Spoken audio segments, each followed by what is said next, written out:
Good morning. നാം ഇന്ന് കണ്ടുകൊണ്ടിരിക്കുന്നത് എക്സലസ് ചർച്ചിന്റെ ഓൺലൈൻ മോർണിംഗ് പ്രെയർ ആയ ഹാർപ്പ് ആൻഡ് ബോൾ. അതിലേക്ക് നിങ്ങളെ എവരെയും ഹാർദവമായി സ്വാഗതം ചെയ്യുന്നു. ഹാർപ്പ്, കിന്നരം, അത് കാണിക്കുന്നത് ആരാധനയാണ്. ബൗൾ, അത് പ്രാർത്ഥനയെ കാണിക്കുന്നു. അങ്ങനെയെങ്കിൽ ഇന്ന് പൂർണ്ണ ഹൃദയത്തോടെ ദൈവത്തെ ആരാധിപ്പാനും വളരെ താല്പര്യത്തോടെ പ്രാർത്ഥിക്കുവാനും ദൈവത്തിന്റെ ശബ്ദം കേൾക്കുവാനും ദൈവം നമ്മളെ ഇടയാക്കുമാറാകട്ടെ എന്ന പ്രാർത്ഥനയോടെ ഇന്നത്തെ മോർണിംഗ് പ്രെയർ ആരംഭിക്കുന്നു.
Thank you, Lord, for the new and blessed day you have given us.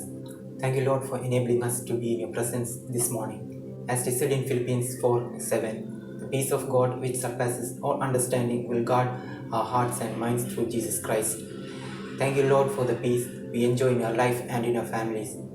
At this time, we give those people into your hands whose minds are depressed and have suicidal thoughts. We pray for their mental and physical health. Lord, open their spiritual eyes and let them turn to you during their depressed times. We pray for people who have lost their jobs and are in difficult financial situations. We pray that the needs will be fulfilled according to the riches of glory in Christ Jesus. We pray for heavenly interventions, dreams and visions that will happen and draw these people back from suicidal thoughts. We pray that you will send your servants divinely to the people who are contemplating suicide. Let church make a great impact in souls and lives of such people during these days. Lord, we pray for the youth and young children. We pray that the parents will see of any warning signs of mental distress and suicidal tendency in children. We pray God's grace and wisdom to be upon parents to give children a loving and supportive environment and to deal with tantrums, outbursts and emotional disturbance with patience and guidance. Lord, we pray for protection upon every young life. Let your hope and faith fill their hearts about all challenges they face in life. We pray for deliverance in families against all kinds of addictions. Let your peace and unity reign among all families. We rebuke the spirit of death, despair, and hopelessness, and pray that you will release the spirit of life, joy, and healing upon our land. Help us to be more watchful and serious in our prayers these days. Let your glory and your presence rest upon our land. In Yeshua's name I pray. Amen. Good morning. This is the day the Lord has made. Let's rejoice and be glad in it. എല്ലാവരും സുഖമായിരിക്കുമെന്ന് വിശ്വസിക്കുന്നു. ഇന്ന് ഞാൻ പറയുന്ന ഓരോ വാക്കുകളും ദൈവഹിത പ്രകാരമായിരിക്കണമേ എന്ന് ഞാൻ പ്രാർത്ഥിക്കുകയാണ്. വചനത്തിൽ നിന്ന് വായിക്കുന്നതിന് മുമ്പ് ഒരു ചോദ്യം ചോദിച്ച് സ്റ്റാർട്ട് ചെയ്യാൻ ഞാൻ ആഗ്രഹിക്കുകയാണ്. നമ്മൾ കർത്താവായ യേശു ക്രിസ്തു വീണ്ടും വരുമെന്ന് ശരിക്കും വിശ്വസിക്കുന്നുണ്ടോ? Do we really believe that Jesus Christ will return?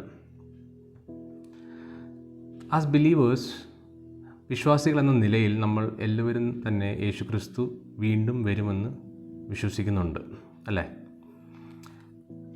പക്ഷേ എൻ്റെ മെയിൻ ചോദ്യം അതല്ല. എൻ്റെ ചോദ്യം ഇതാണ്, മെയിൻ ചോദ്യം ഇതാണ്: യേശു ക്രിസ്തു എപ്പോൾ മടങ്ങി വരും? അല്ലെങ്കിൽ യേശു ക്രിസ്തു വേഗത്തിൽ മടങ്ങി വരുന്നുണ്ടോ? To be precise, will Jesus Christ return in your life time?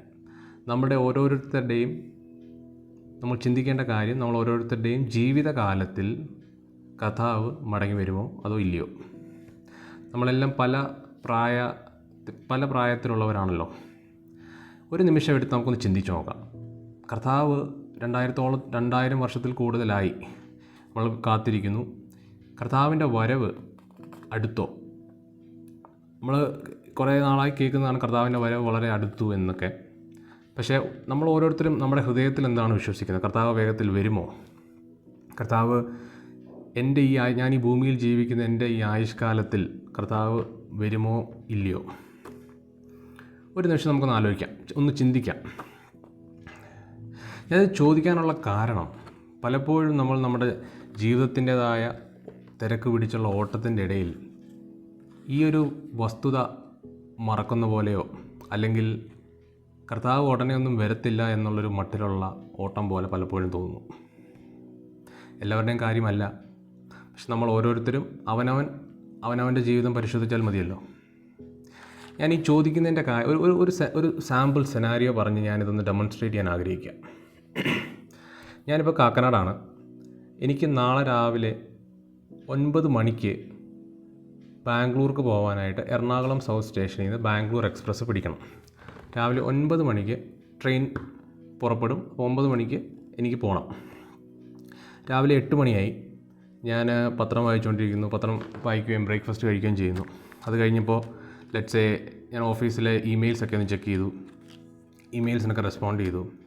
കുട്ടികളുടെ ഭക്ഷണമൊക്കെ കൊടുത്തു. അങ്ങനെ ഓരോ തിരക്കുമായി മുന്നോട്ട് പോകുന്നു. സമയം മുന്നോട്ട് പോകുന്നു. എനിക്ക് കാക്കനാടിൽ നിന്ന് എറണാകുളം സൗത്ത് വരെ എത്താൻ ഏകദേശം ഒരു 20 to 30 മിനിറ്റ്, ഒരു 30 മിനിറ്റെങ്കിലും എടുക്കും ചിലപ്പോൾ.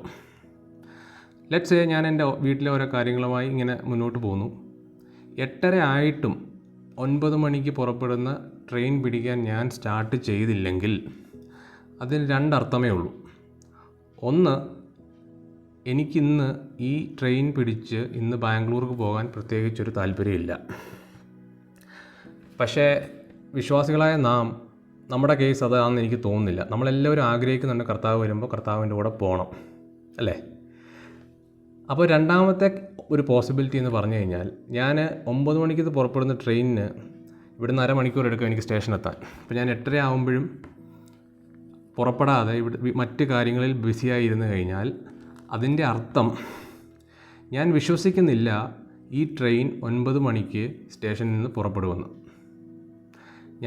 ഞാൻ വിശ്വസിക്കുന്നത് ട്രെയിൻ 9 മണിക്ക് പറയുന്നുണ്ടെങ്കിലും 9 മണിക്ക് പുറപ്പെടില്ല, ട്രെയിൻ ലേറ്റ് ആയിരിക്കുമെന്നാണ്. അതല്ലാതെ മറ്റൊരു റീസൺ എനിക്ക് ചിന്തിക്കാനില്ല. നമ്മൾ ഓരോരുത്തരും നമ്മുടെ ജീവിതത്തിലേക്ക് നോക്കിക്കഴിഞ്ഞാൽ നമ്മുടെ ജീവിതം ഇപ്പോൾ ഓടിക്കൊണ്ടിരിക്കുന്നത് കർത്താവ് വേഗത്തിൽ വരും, നമ്മുടെ ആയുഷ്കാലത്തിൽ തന്നെ കർത്താവ് നമ്മളെ കൂട്ടിക്കൊണ്ടു പോകാൻ വരുമെന്ന് നല്ലൊരു പോസിബിലിറ്റി ഉണ്ടെന്നുള്ള ഒരു റിയലൈസേഷനോടുകൂടി ആണോ? അതോ ഞാൻ ഈ പറഞ്ഞ പോലെ 9 മണിക്ക് ട്രെയിൻ ഉണ്ടെങ്കിൽ 8:30 ആയിട്ടും പുറപ്പെടാതെ 9 മണിക്ക് ട്രെയിൻ വരില്ല, 9 മണിക്കാണ് ട്രെയിൻ, പക്ഷേ 9 മണിക്ക് അത് പുറപ്പെടില്ല എന്നുള്ളൊരു ചിന്തയോടുകൂടി ഓടുത്തൊരു വ്യക്തിയാണോ ഞാൻ? നമുക്ക് നമ്മളോട് തന്നെ ചിന്തിക്കാം. നമുക്ക് ചിന്തിച്ച് നോക്കാം എന്താണ് നമ്മൾ ഓരോരുത്തരുടെ ഇപ്പോഴത്തെ ഒരു അവസ്ഥ എന്ന്. നമുക്ക് വചനത്തിൽ എന്താണ് കർത്താവിൻ്റെ വരവിനെക്കുറിച്ച് പറഞ്ഞേക്കുന്നതെന്ന് നോക്കാം. ലൂക്കോസിൻ്റെ സുവിശേഷം 17-ാം അധ്യായം 26-ാം വാക്യം മുതൽ 30-ാം വാക്യം വരെ. Luke chapter 17 verses 26 to 30. Just as it was in the days of Noah, so will it be in the days of the Son of Man. നോഹയുടെ കാലത്തെ പോലെ ആയിരിക്കും കർത്താവിൻ്റെ നാളെന്നാണ് 26-ാം വാക്യം പറയുന്നത്. എന്തായിരുന്നു നോഹയുടെ കാലത്തെ കാര്യമെന്ന് നമുക്ക് നോക്കാം. They were eating and drinking and marrying and being given in marriage until the day when Noah entered the ark and the flood came and destroyed them all. അതുപോലെ തന്നെ മറ്റൊരു കാലത്തെക്കുറിച്ചും പറയുന്നുണ്ട്, ലോത്തിൻ്റെ കാലത്തെക്കുറിച്ച്. Likewise, just as it was in the days of Lot, they were eating and drinking, buying and selling, planting and building. But on the day when Lot went out from Sodom, fire and sulfur rained from heaven and destroyed them all. നമ്മൾ ഈ വാക്യങ്ങളിൽ 8 കൂട്ടം കാര്യങ്ങൾ കാണുന്നുണ്ട്. Eating and drinking, തിന്നും കുടിച്ചും. Marrying and being given in marriage, വിവാഹം. Buying and selling, കൊടുത്തും വാങ്ങിയും. ബിൽഡിങ് ആൻഡ് പ്ലാന്റിങ്, നട്ടും പണിതും. ഞാൻ ചോദിച്ചോട്ടെ, ഈ പറയുന്ന കാര്യങ്ങളൊക്കെ പാപമായിട്ടുള്ള കാര്യങ്ങളാണോ? Are these things sinful? അല്ലല്ലോ. ഇതെല്ലാം നമ്മുടെ ജീവിതത്തിൽ വളരെ സാധാരണമായിട്ട് നമുക്ക് ആവശ്യമായ കാര്യങ്ങളാണ്. പിന്നെ എന്താണ് വചനത്തിൽ ഈ പറയുന്നത്? ഇതെല്ലാം നമ്മുടെ ജീവിതത്തിലെ ഒരു ഇമ്പോർട്ടൻ്റ് ആയിട്ടുള്ള കാര്യങ്ങളാണ്. പക്ഷേ നമ്മുടെ ദൈവത്തിൻ്റെ കാര്യങ്ങൾ മറന്ന് ഈ കാര്യങ്ങളുടെ പുറകെ മാത്രം നമ്മൾ ഓടുമ്പോഴാണ് ആ പ്രോബ്ലം വരുന്നത്. മെറ്റീരിയലിസം. നമ്മൾ ഒരു മെറ്റീരിയലിസ്റ്റിക് ആയിട്ടുള്ള വേൾഡിലാണ് ജീവിക്കുന്നത്. പക്ഷേ ദൈവമക്കളായ നാം നമ്മുടെ കർത്താവിൻ്റെ കാര്യങ്ങൾ നോക്കി അതിന് പ്രൈമറി ഇമ്പോർട്ടൻസ് കൊടുത്ത് അതിനുശേഷം കർത്താവ് തരുന്ന ഡയറക്ഷൻ അനുസരിച്ച് കർത്താവ് തരുന്ന ജ്ഞാനപ്രകാരം ഈ ലോകത്തിൽ ആവശ്യമായ മറ്റ് കാര്യങ്ങൾ ചെയ്യുന്നതിൽ യാതൊരു തെറ്റുമില്ല. നമുക്കത് ആവശ്യമായ കാര്യങ്ങളാണല്ലോ. പക്ഷേ നമ്മൾ ഈ ലോകത്തിൻ്റെതായ ഈ കാര്യങ്ങളിൽ മറ്റ് ലോകത്തിലുള്ള മറ്റുള്ള അവിശ്വാസികളെ പോലെ ഇതുപോലത്തെ മറ്റ് കാര്യങ്ങൾ മാത്രം ഫോക്കസ് ചെയ്ത് നടക്കാൻ നമ്മൾ പാടില്ല. അവിടാണ് നമ്മൾ തെറ്റുന്നത്. കർത്താവ് നമ്മളോട് എന്താണ് പറഞ്ഞത്? കർത്താവ് ക്രൂശിക്കപ്പെട്ട് മരിച്ചുയർത്തെഴുന്നേറ്റ് സ്വർഗത്തിലേക്ക് പോകുന്നതിന് മുമ്പ് കർത്താവ് എന്താണ് പറഞ്ഞത്? മത്തായിയുടെ സുവിശേഷം 28-ാം അധ്യായത്തിൻ്റെ അവസാനം പറയുന്നതാണ്. നമ്മളോട് പറയുന്നു, go to all nations and make disciples. അല്ലേ? ലോകത്തിൽ എല്ലാ ഇടത്തും പോയി ഡിസൈപ്പിൾസിനെ ഉണ്ടാക്കുക, ശിഷ്യന്മാരെ ഉണ്ടാക്കുക. And baptising them in the name of the Father, Son and the Holy Spirit and teaching them to obey all the commands that I have given you. അല്ലേ? അപ്പോൾ അതാണ് നമുക്കുള്ള പ്രൈമറി കമ്മീഷൻ.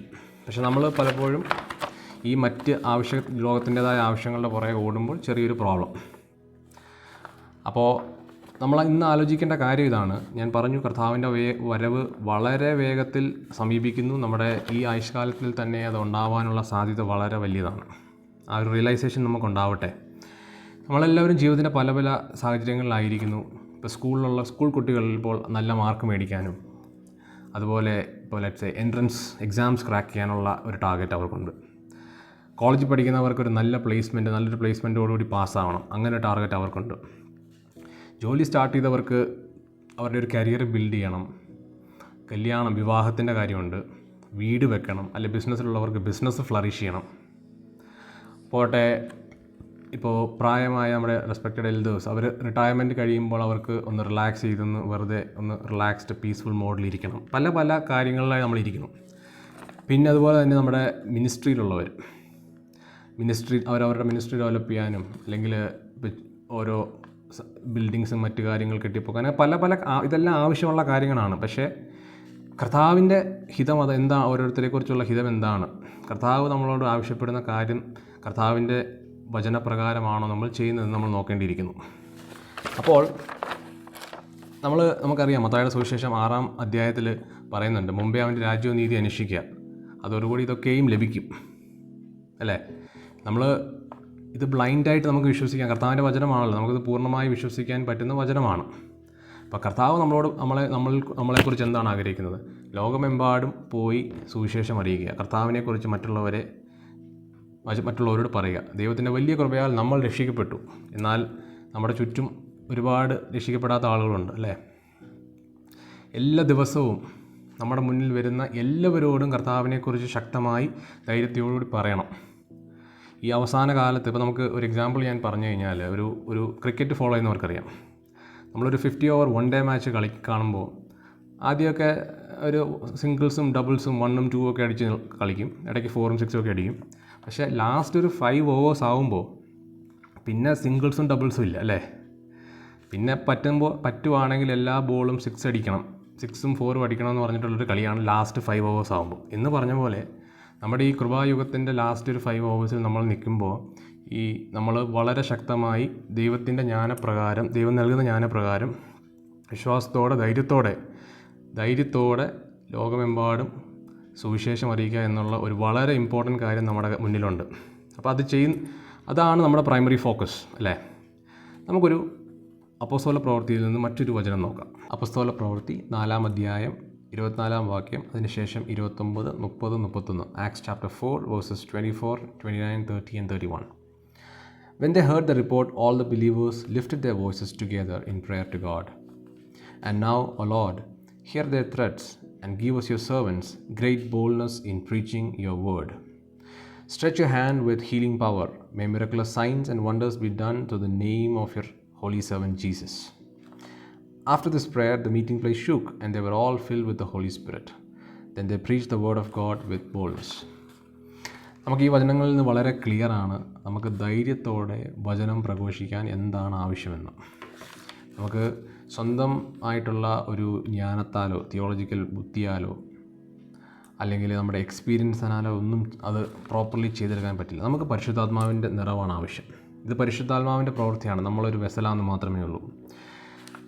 ഇവിടെ ഈ 4-ാം അധ്യായത്തിൽ നമ്മൾ കാണുന്നത്, ഇതിന് മുമ്പ് 3-ാം അധ്യായത്തിൽ പത്രോസും യോഹന്നാനും ദേവാലയ വാതിൽക്കൽ ഒരു മുടന്തനായ മനുഷ്യനെ യേശുവിൻ്റെ നാമത്തിൽ സൗഖ്യപ്പെടുത്തുന്ന ഒരു രംഗം കാണിക്കുന്നുണ്ട്. അത് കഴിഞ്ഞ് അവിടെ കൂടി നിന്ന ആളുകളോടൊക്കെ വചനം പറയുന്നു. അങ്ങനെ അവർ അറസ്റ്റഡ് ആവുന്നു.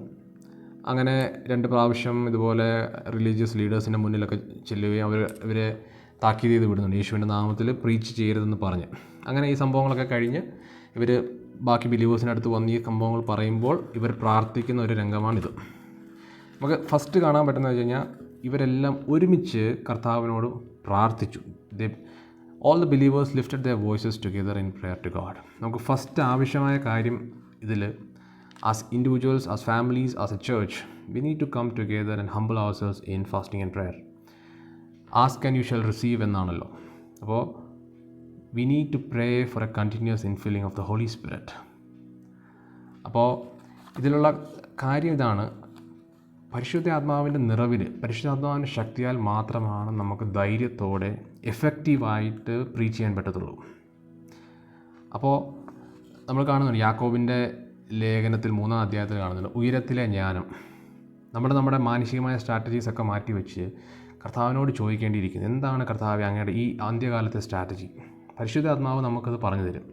ഉയരത്തിലെ സ്വർഗീയ ജ്ഞാനം ഉപയോഗിച്ച് അതിനാൽ ഡയറക്റ്റഡായി വൻ വിശ്വാസത്തോടെ, ഗ്രേറ്റ് ഫെയ്ത്ത്, മത്തായിയുടെ സുവിശേഷത്തിലൊക്കെ നമ്മൾ കാണുന്നത് ഗ്രേറ്റ് ഫെയ്ത്ത്. എന്തിനാണ് ഈ ഗ്രേറ്റ് ഫെയ്ത്ത്? നമ്മുടെ ഇതിന് മുമ്പുള്ള എക്സ്പീരിയൻസസോ നമ്മുടെ നോളജോ ഒന്നുമല്ല. നമ്മുടെ ഹെൽപ്ലെസ്നെസ്, നമുക്കൊന്നും സാധ്യമല്ല, എന്നാൽ സർവ്വശക്തനായ ദൈവം നമ്മളോട് ചെയ്തെടുക്കുന്നത്. ആ സർവ്വശക്തനായ ദൈവത്തിലാണ് നമ്മുടെ ഈ ഫെയ്ത്ത്. അപ്പോൾ അതുപോലെ തന്നെ ധൈര്യത്തോടെ പ്രസംഗിക്കുവാനും യേശുവിനെ ഉയർത്തി കാണിക്കുവാനും അതോടൊപ്പം തന്നെ ദൈവത്തിൻ്റെ ശക്തി വെളിപ്പെടാനായി അത്ഭുതങ്ങളും അടയാളങ്ങളും നമ്മളിലൂടെ നടക്കാനും പ്രാർത്ഥിക്കണം. അപ്പോൾ ഈ അത്ഭുതങ്ങളും അടയാളങ്ങളും അപ്പോസ്തലന്മാരുടെ കാലത്തോടുകൂടി അവസാനിച്ചിട്ടില്ല. കർത്താവ് പറഞ്ഞിട്ടുണ്ട്, ഞാൻ ചെയ്തതിലും അധികമായി നിങ്ങൾ ചെയ്യുമെന്ന്. അപ്പോൾ നമ്മൾ ആഗ്രഹിക്കണം, നമ്മൾ പ്രാർത്ഥിക്കണം. ഈ അപ്പോസ്തല പ്രവൃത്തി 2-ാം അധ്യായത്തിലാണ് ആദ്യമായി പരിശുദ്ധാത്മാവ് അപ്പോസ്തലന്മാരുടെയും കൂടെയുള്ള വിശ്വാസികളുടെ മേലൊക്കെ വന്നത്. അതിനുശേഷം വീണ്ടും നമ്മൾ ഈ 4-ാം അധ്യായത്തിൽ കാണുന്നു, അവർ പ്രാർത്ഥിച്ചപ്പോൾ after this prayer the meeting place shook and they were all filled with the Holy Spirit. അപ്പോൾ ഇതൊരു 1 ടൈം ആക്ടിവിറ്റി അല്ല. We need to continuously pray for the infilling of the Holy Spirit. ഈ ഹോളി സ്പിരിറ്റിൻ്റെ fresh anointing, fresh പവറിനാൽ മാത്രമേ നമുക്ക് ഓരോ ദിവസവും മുന്നോട്ട് പോകാൻ പറ്റത്തുള്ളൂ. ആ ഒരു റിയലൈസേഷൻ ഉണ്ടാകട്ടെ. നമ്മൾ കൺക്ലൂഡ് ചെയ്യുമ്പോൾ എനിക്ക് പറയാനുള്ളത്, ഈ ലോകത്തിൻ്റെ നമുക്ക് ജീവിതത്തിൽ ഓരോ ആവശ്യമായ കാര്യങ്ങളുണ്ട്, അതെല്ലാം നോക്കണം, അതെല്ലാം ദൈവം നടത്തും. ദൈവത്തിൻ്റെ ആലോചന ചോദിച്ച് നമ്മൾ ചെയ്താൽ മതി. പക്ഷേ ഈ അന്ത്യകാലത്ത് ഏറ്റവും പ്രധാനപ്പെട്ട കാര്യം യേശുവിനെ പ്രഘോഷിക്കുക എന്നുള്ളതാണ്. ദൈവത്തിൻ്റെ പവർ മറ്റുള്ളവർ കാണണം. നമ്മുടെ ജീവിതത്തിലൂടെ അവർ യേശുവിനെ കാണണം. നമ്മൾ പറയുന്ന വാക്കുകളിലൂടെയും നമ്മൾ ചെയ്യുന്ന പ്രവൃത്തിയിലൂടെ അവർ യേശുവിനെ കാണണം. ധൈര്യത്തോടെ ഇറങ്ങിച്ചെന്ന് എല്ലാവരോടും സുവിശേഷം അറിയിക്കാൻ നമുക്ക് അതിനുള്ള കൃപ കർത്താവ് നൽകട്ടെ എന്ന് ഞാൻ പ്രാർത്ഥിക്കുന്നു. വചനത്തിലുണ്ട്, എല്ലാ മനുഷ്യരും രക്ഷിക്കപ്പെടണമെന്ന് ദൈവം ആഗ്രഹിക്കുന്നു. അപ്പോൾ I pray that the Holy Spirit will continue to talk to us and stir up our hearts. And നമുക്ക് ഈ നമ്മുടെ ഈ ടൈം ഇൻ ഹിസ്റ്ററി, ഒരു അർജൻസി നമുക്കൊരു ഇതിൻ്റെ ഒരു റിയലൈസേഷൻ ഉണ്ടാവട്ടെ എന്ന് ഞാൻ പ്രാർത്ഥിക്കുകയാണ് എല്ലാവർക്കും. Let's all come together in prayer and let's seek the infilling of the Holy Spirit and then go out into the world and preach the gospel boldly into the world എന്ന് പറയുമ്പോഴത്തേക്ക് അത് എവിടെയുമാവാം. നമ്മുടെ വീട്ടിലാവാം, വീട്ടിന് പുറത്താവാം, നമ്മുടെ സ്കൂളിലാവാം, കോളേജിലാവാം, ചിലപ്പം മറ്റൊരു രാജ്യത്തേക്ക് ദൈവം അയക്കുന്നു, മറ്റൊരു സ്റ്റേറ്റിലേക്ക് അയക്കുന്നു. ദൈവം എവിടെ പോകാൻ പറയുന്നു അവിടെ പോകുന്നു, ബോൾഡായിട്ട് പ്രീച്ച് ചെയ്യുന്നു. That's all. നമ്മൾ കർത്താവ് പറയുന്നത് അനുസരിക്കുക, കർത്താവ് അതിൻ്റെ ബാക്കി ചെയ്തെടുത്തോളൂ. May God bless you. May the peace of the Lord be with you all. Shalom.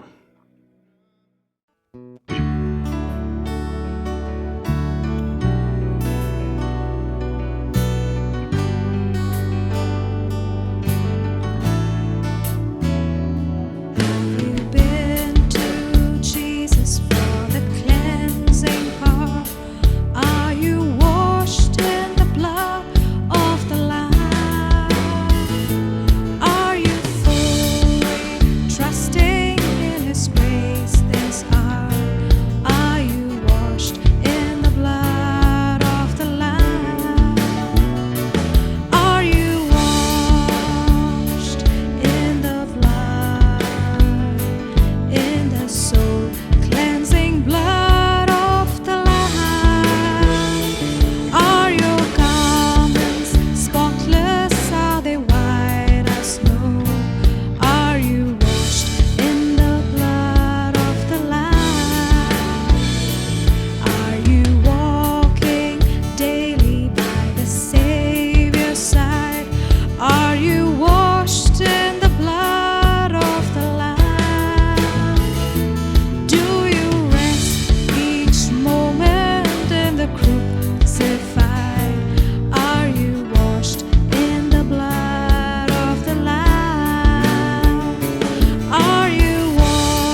നാം വാസ്തവമായി വിശ്വസിക്കുന്നുണ്ടോ കർത്താവ് മടങ്ങി വരുമെന്ന്? മടങ്ങി വന്ന് നമ്മളെ തൻ്റെ അടുക്കൽ ചേർക്കുമെന്ന്, തന്നോടൊപ്പം കൊണ്ടുപോകുമെന്നും അങ്ങനെ വിശ്വസിക്കുന്നെങ്കിൽ നമുക്ക് അമാന്തിക്കേണ്ട, മടുത്തു പോകണ്ട, തളരണ്ട. പകരം ഒരുങ്ങാം, കാത്തിരിക്കാം. കർത്താവിൻ്റെ ആ ശബ്ദം, കാഹളനാദത്തിന്റെ ശബ്ദം എത്രയും പെട്ടെന്ന് നമ്മുടെ കാതുകളിൽ കേൾക്കുന്ന നിമിഷങ്ങൾ അടുത്തിരിക്കുന്നു.